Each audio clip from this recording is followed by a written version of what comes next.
Do you freeze up during an argument? Do you prefer walking away rather than explaining your side, even when you know you're right? If yes, you're not weak. You just process conflict differently. Today, let's talk about the psychology of people who avoid arguments.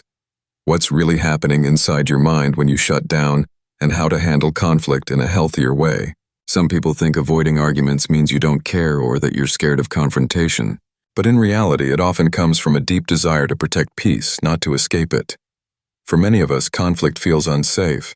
Maybe you grew up in an environment where arguing meant yelling, punishment, or rejection, so your brain learned, staying silent keeps me safe.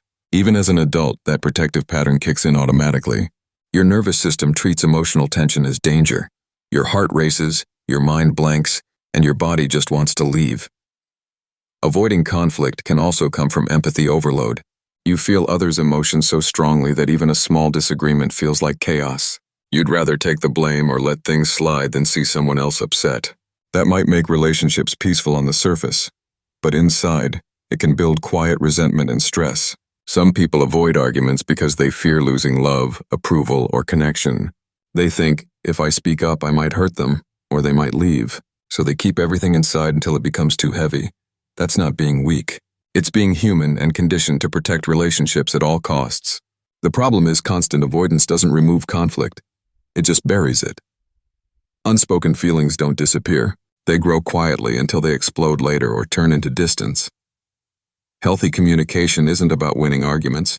It's about expressing truth without destroying connection. So how can you handle disagreements without losing your calm?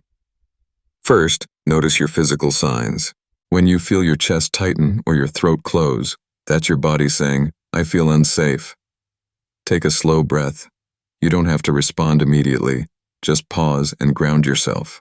Next, remind yourself that disagreement doesn't mean danger. You can be honest and still be kind. You can set a boundary and still love the person.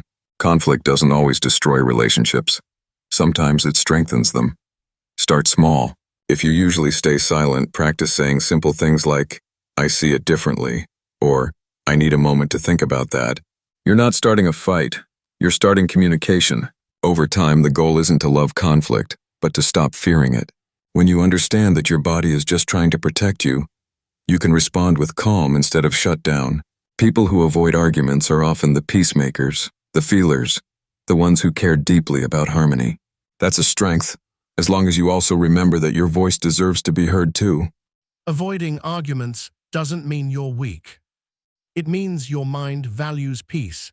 Now it's about learning how to create peace without losing yourself in the process. Thanks for watching. If this message resonates with you, drop a comment below and tell me how you usually handle conflict. And if you'd like more videos on understanding emotions and human psychology, make sure you subscribe and turn on notifications. You deserve peace, not silence.